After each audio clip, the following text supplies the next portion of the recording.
সম্মানিত প্রিয় দেশবাসী, সকলকে জানাই সময়ের আহ্বানের পক্ষ থেকে পবিত্র ঈদুল আজহার শুভেচ্ছা। ঈদ মোবারক।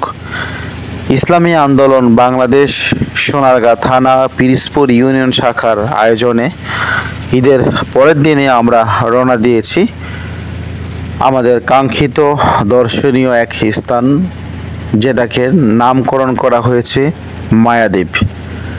এই মায়াদ্বীপে আমরা সকলেই একসাথে এক এবং নেক হয়ে ইসলামী আন্দোলন বাংলাদেশ তথা সোনারগাঁ থানা পিরিজপুর ইউনিয়ন শাখার মুজাহিদ দায়িত্বশীল ভাইদেরকে নিয়ে কার্যক্রমকে আরও বেগবান করার জন্যই আমাদের এই ঈদ পূর্ণমিলনী অনুষ্ঠানে আমরা অংশগ্রহণ করতে যাচ্ছি।